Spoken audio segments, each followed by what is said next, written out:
todo el mundo dice, a correr, que ahí llegó Guatusi. Esto es Relatos Ñeros, un podcast agisoso que cuenta historias del barrio.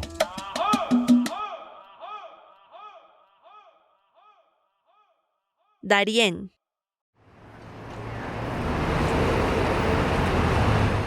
Oye, patrón, le limpió el vidrio. ¡Apagá! Me grita desde la esquina el chamo. ¿Qué pasó, chamito? Marico, ¿nos toca perdernos ya o no dan piso? Agarré mi balde y salí caminando a donde el chamo me esperaba escondido, con su chaza terciada detrás de un carro. Relájate, hombre, ¿cuál es el azar? El propio nos está buscando para quebrarnos. Mientras corríamos camino a la pensión donde compartíamos pieza, Chamo me contó que se había tumbado unos gramos del perico que el propio le obligaba a esconderle en la chaza y ya los había vendido. Papi, ya me cansé de tener que pagarle vacuna a ese coño su madre, para poder chambear y aparte tener que esconderle la merca. Lo que yo no sabía es que ese perico era de Carlos Pezuña. Carlos Pezuña era uno de los duros del microtráfico de la ciudad. Trabajaba para el Clan del Golfo, al igual que el propio, el jefe de zona donde solíamos a trabajar. En ese momento caí en cuenta que al chamo sí lo iban a quebrar. Y si no lo encontraban, me quebraban a mí, por ser la única persona que podía saber dónde lo podían poner a pagar.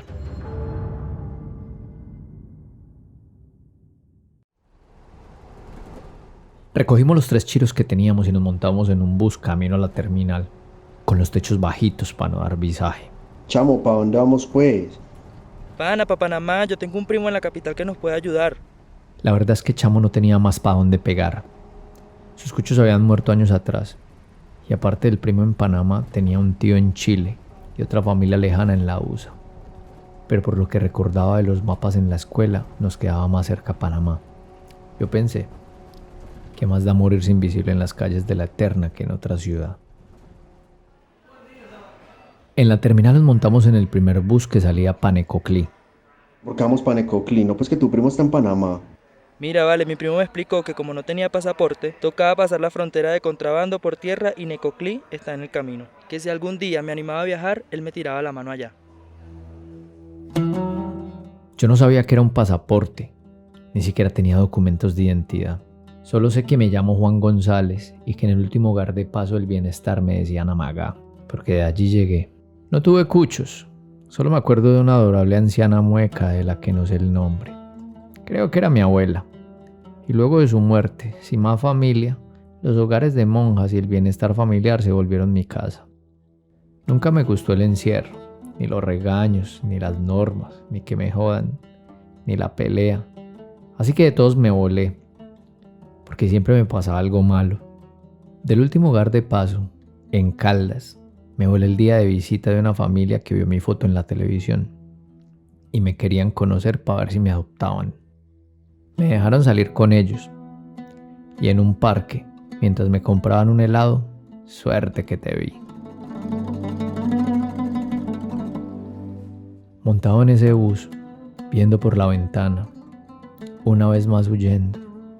Yo que nunca había salido de Medallo y sus alrededores. A los 15 años que más o menos tengo, nunca me había sentido tan libre. Yo había pillado mucho gringo por el poblado cuando me rebuscaba el diario por esos lares. Pero en ese bus para Necoclí, aparte de uno que otro niche, se veían caras y colores nuevos que hablaban en idiomas que nunca había escuchado.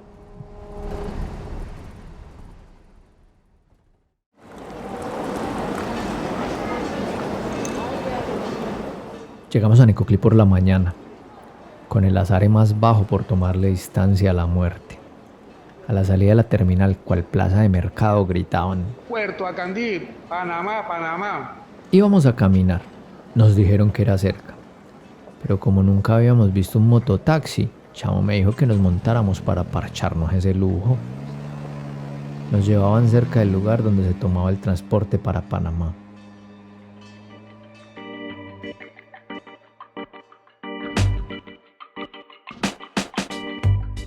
Al llegar, Chamo y yo nos bajamos en bombas. No conocíamos el mar. ¡Ah, qué putería! Nunca voy a olvidar el sol y el olor a mar. El agua era infinita. No sé si todos los mares se verán igual, pero esto es como pichar. La primera nunca se olvida. Ese día la agarramos de relajo. Nos bañamos en el mar, probamos pescado, Compramos chorro y dormimos en la arena borrachos.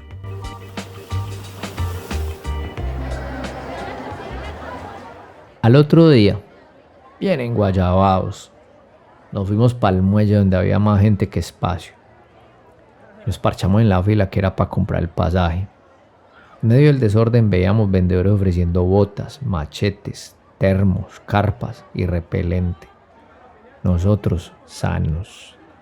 Al llegar a la mesa nos pidieron 900 lucas por cada uno hasta Panamá. ¿Qué? Con razón la mitad de la gente salía haciendo mala cara. Chamo revisó las lucas que le quedaban del tumbe y no nos alcanzaba ni para medio pasaje. Intentamos negociar. Les dijimos que nos montaran por la puerta de atrás, que nosotros no ocupábamos silla, que no teníamos para dónde regresar, hasta que uno de los vendedores emputados nos dijo: Aquí ustedes no están pagando bus, lo que están pagando es la lancha hasta por ganar y luego guía para que no se pierdan en la selva. ¿Selva? ¿Cuál selva? Chamo que estudió hasta quinto en la escuela no sabía de qué nos hablaban. Yo a duras penas sabía leer y medio escribir. De un momento a otro una cucha que nos vio confundidos desde la fila nos dijo: Pues el Darién, hermano. Nos devolvimos al pueblo a pensar qué hacer. Chamo me dijo: Amagá, de aquí seguimos juntos, marico. Vamos a echarle bola, marico. Levantamos las lucas que nos faltan y seguimos el rumbo. Pasaba una semana revendiendo cosas, reciclando, pidiendo en las calles y limpiando un restaurante de noche. Teníamos menos plata que el primer día. Todo se nos iba en la pensión y la comida, que estaba más cara que en Medallo. Qué gonorrea. Parcero, yo no veo cómo vamos a salir de este güey. Este pueblo está lleno de gente, las mismas o peor que nosotros. Están tratando de pasar el Darién y no hay como ni levantar ni un peso, hermano. No se apure, Amagá, tenga fe que de aquí salimos. Ni modo. Nos tocó volver a dormir en la calle para ahorrarnos lo de la pensión. Una noche, mientras vagábamos por el pueblo buscando dónde acomodarnos, en una esquina oscura nos cruzamos a dos neas, que al paso nos vinieron pa' encima. Pa' más alados nosotros resultó ser el duende, el hermano del propio, que también trabajaba para el clan, y que apenas reconoció al chamo, le fue pa' encima con un fierro. Ay, gonorrea, donde te vengo a encontrar. Sabes que al propio le cortaron los dedos por la merca que le tumbaste, ¿no? Pero hasta aquí te trajo el río Pirobo. A mí que no me gustan las peleas, me quedé frío del susto, encuellado por el otro bandido y con la lata contra la costilla. Chamo rogaba por su vida y cuando estaban por estallarlo ya todo paniqueado, no sé ni cómo empecé a hablar. Ah, duende, parcero, nosotros le vamos a pagar el billete, pues no nos vaya a quebrar. Díganos pues qué nos toca hacer, cuál nosotros le vamos a pagar. Ah, se lo juro por Chuchito bendito, diga no más. Nosotros nos medimos a lo que sea, hermano, pero venga, calmemos, no nos vaya a hacer nada así. Así fue como terminamos con cupo para cruzar el Darién, de mulas para el clan del Golfo, cada uno cargado con 5 kilos de coca que nos reclamarían al llegar a Panamá. Si no, en el camino nos daban piso. La vuelta fue rápido. A la madrugada, y para evitar a los tombos, nos llevaron al muelle, y el duende nos entregó un niche que le decían Maradona. Ya lo habíamos pillado con los vendedores de boletos. Todos eran del mismo combo. Nos entregaron morrales doble fondo, botas, una carpa para los dos, agua, una bolsa con comida y una bolsa para los documentos, que a mí me sobraba. Nos montaron en una lancha 2 horas hasta Capurganá, lugar donde empezaríamos la travesía por la selva. Llegamos al amanecer. Ya había gente levantando carpas del día anterior. El chamito, mareado y vomitando después de su primer viaje por agua. Allí nos dividieron por grupos, de 10 a 15 personas más o menos, cada uno con un guía e iban dando la salida. Nuestro guía, Diamantino, era un negro flaco, medio alto, con la piel curtida y una herida de machete de la frente hasta el cachete. El man nos advirtió que para llegar vivos al otro lado debíamos caminar al paso que él marcara, que no podíamos pararnos a esperar a nadie, que botáramos todo lo que no fuera necesario en la selva y que a los niños no los dejaran llorar, en especial en la noche para no atraer jaguares. Parados allí viendo gente armada, nos dimos cuenta que nadie cruzaba sin pagarle al clan del Golfo, que según comentaban otros del grupo dominaban todo el Darién, desde Colombia hasta bien entrados en Panamá. En la vuelta agarraban a más de uno sin plata y le ofrecían cruzarlo gratis a cambio de ir cargado. Al otro lado les recibían y les daban un pequeño pago para que pudieran continuar viajando hacia el norte, porque casi todos querían llegar a la USA. Los camuflaban entre los grupos. Nosotros éramos de esa lista.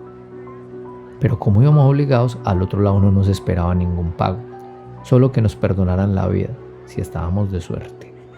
El grupo nuestro iba conformado por 6 venezolanos, entre hombres, mujeres y 2 niños.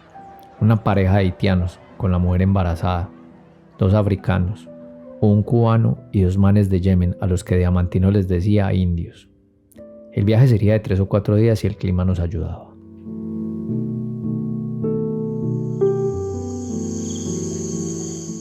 El primer día la caminata estuvo breve.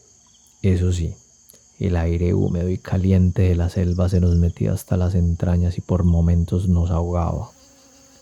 Los mosquitos ya hacían fiesta con nosotros y al final del día las primeras ampollas ya se reventaban. Una pareja de venezolanos que viajaba con 2 niños se retrasaron y no los esperamos por orden de Diamantino. Por suerte para ellos llegaron 1 hora después al lugar donde habíamos levantado carpa. Entre cocinar arroz, unos plátanos y agua de panela, Chamo, que era muy entrador, empezó a hablar con el grupo. Los haitianos y venezolanos contaron que le vivían al hambre. El cubano decía que no soportaba más la situación de su país y que si llegaba a la USA tenía derecho a papeles. Una de las venezolanas, que era ingeniera y hablaba inglés, traducía lo poco que le lograba entender a los indios y los africanos, que en resumen se escapaban de la violencia. Lo que sí es que todos teníamos algo en común: estábamos huyendo.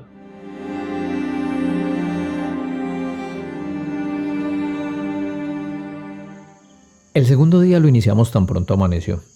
Recogimos carpa, la comida que a Chamo y a mí solo nos quedaba la mitad. Bebimos agua y reiniciamos camino. A paso más lento porque se sentía el cansancio del primer día. En la trocha empezamos a ver gente de otros grupos que los habían dejado por no aguantar el paso, o que habían enfermado y esperaban que alguien les echara la mano. No se me va a olvidar la imagen de un cucho como de unos 50 años, sentado bajo un árbol, sudando, esperando la muerte por una picadura de serpiente venenosa. Esa noche acampamos apartados de otros grupos por indicaciones de Diamantino. Después de comernos la mitad de lo que nos quedaba y con el cansancio acumulado de 2 días, caímos muertos. A eso de la medianoche, y por la costumbre de dormir en la calle con un ojo abierto, sentí unos pasos al lado de la carpa. Jodía al Chamo, pero cuando reaccionó ya nos estaban apuntando.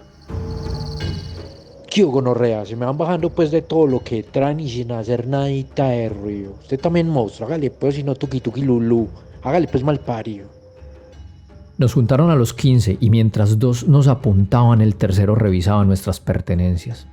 Se nos llevaron la plata que encontraron y un mecho de celular que tenía el Chamo. A una de las venezolanas, que no le encontraron nada de valor, la iban a violar los hijueputas, pero el marido se opuso y le pegaron un tiro en el pecho.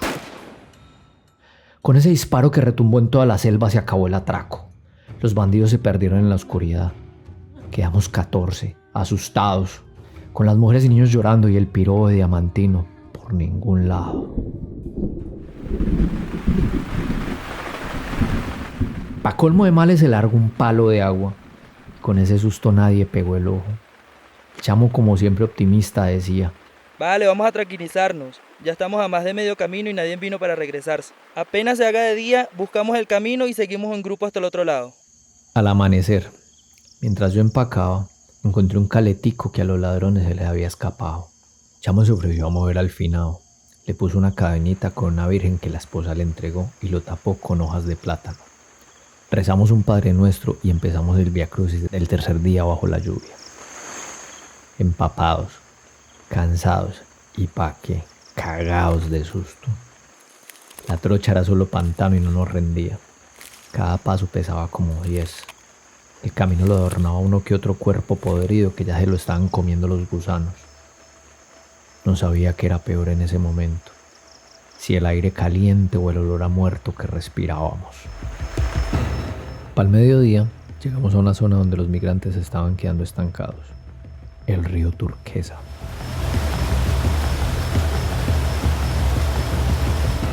Había que cruzar al otro lado, pegados de una cuerda amarrada de orilla a orilla y un río crecido por la lluvia. Al otro lado ya había gente que acababa de pasar, llorando desconsolada porque la corriente a alguien se había llevado. Los africanos se mandaron de primero y con esfuerzo llegaron al otro lado. Nosotros nos amarramos bien los morrales que no se nos podían perder y nos mandamos. Yo estaba bien azarado porque no sabía nadar. Me agarré de la cuerda y coroné. Llegué al otro lado mamado. Luego se mandó uno de los venezolanos con un niño. Cuando ya estaba por coronar, una crecida de la corriente se le llevó al peladito. Solo se escucharon gritos. Yo quedé pálido. No sé cómo uno de los africanos se lanzó al agua y de puro berraco rescató al niño. Como el Nietzsche sabía nadar, la corriente lo sacó unas curvas más abajo. Uf, qué arepaso.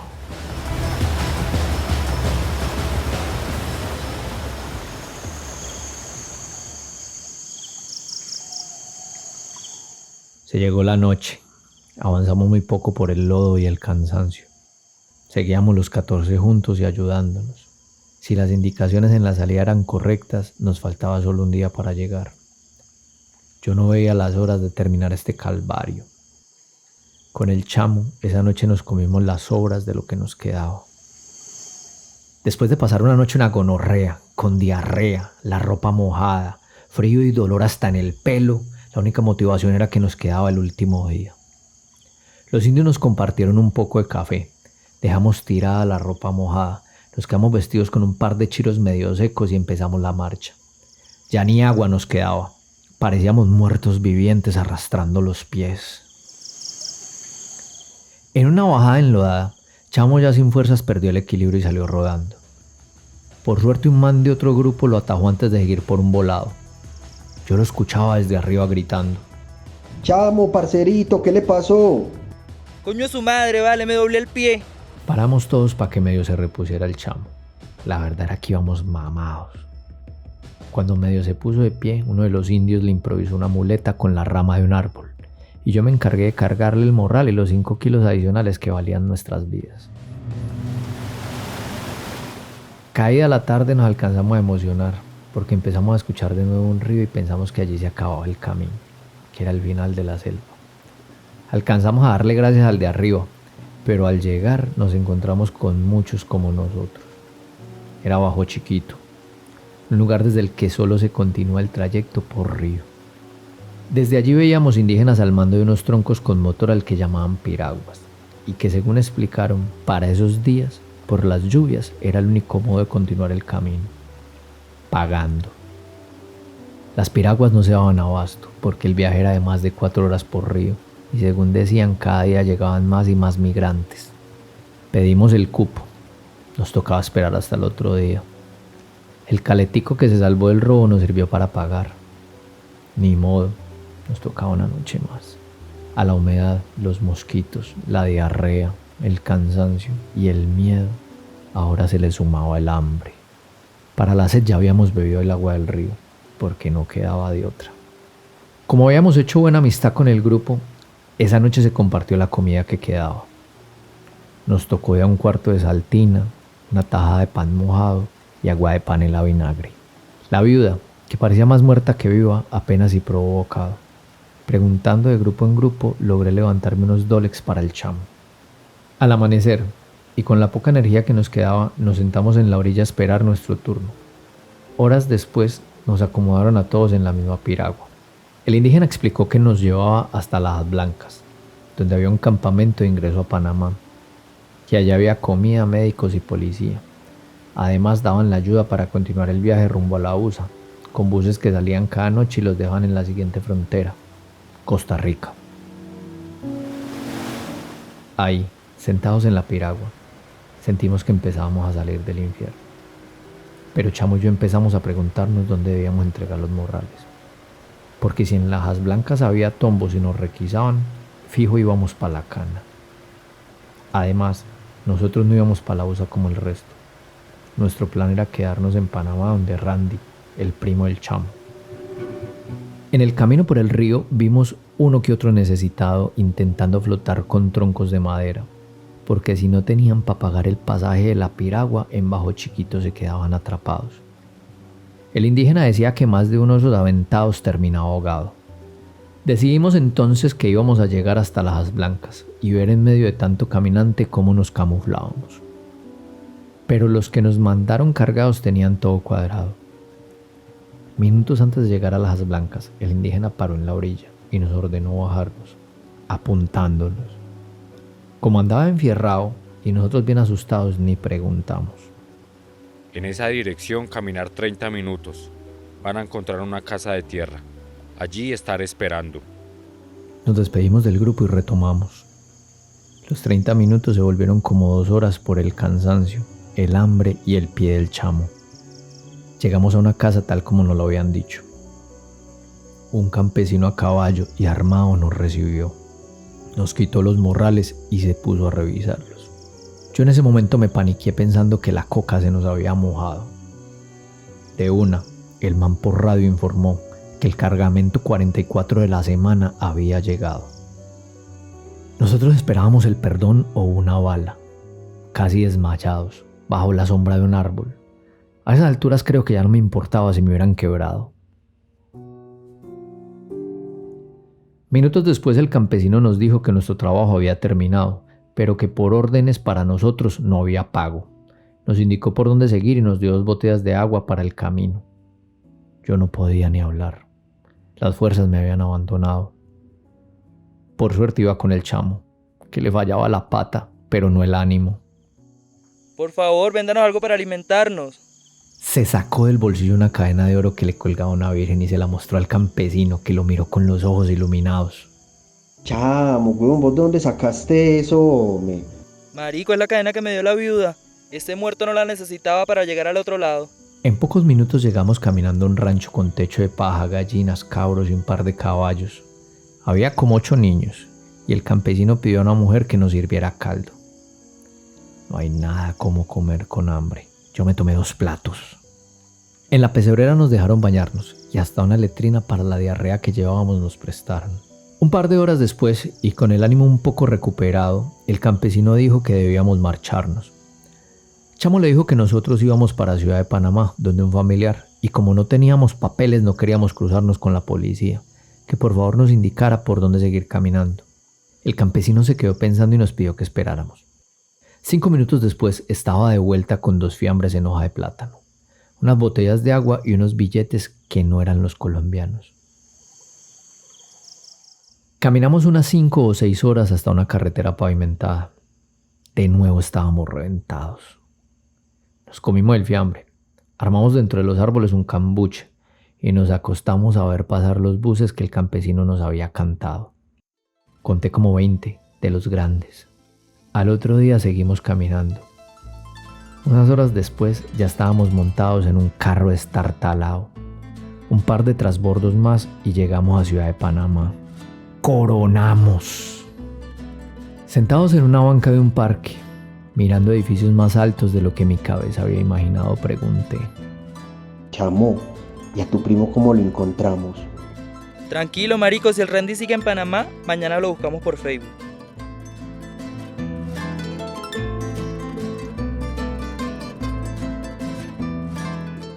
Los datos del Servicio Nacional de Migración de Panamá registran que de enero a junio de 2024 transitan por la selva del Darién unas 187.000 personas.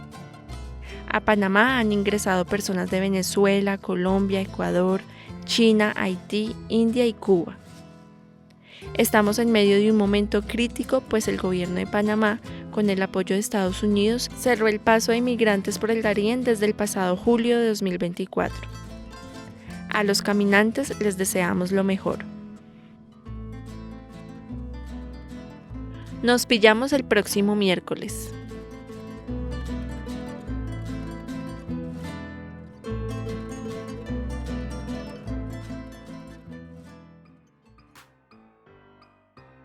Este relato fue escrito y narrado por nuestro oyente Felipe Arango desde Panamá.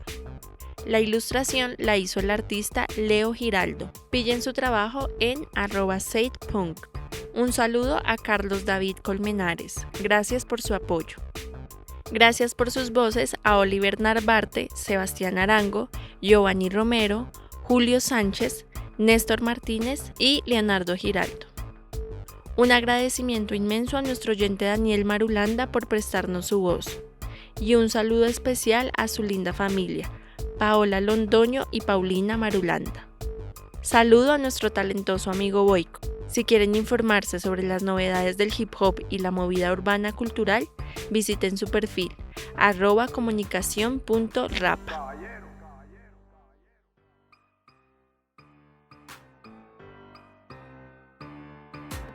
Relatos Ñeros es una producción de la Chucua Records. Este podcast fue producido y editado por JJ Muñoz, Steven Torres, Felipe Umbarila y por mí, Daniela Muñoz.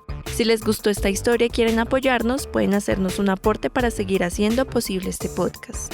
Visiten nuestro perfil en Instagram, @lachucuarecords, y allí encontrarán la forma de ayudarnos. De vuelta les enviaremos un saludo en uno de nuestros capítulos y se convertirán para siempre en nuestros ñeros y ñeras del alma.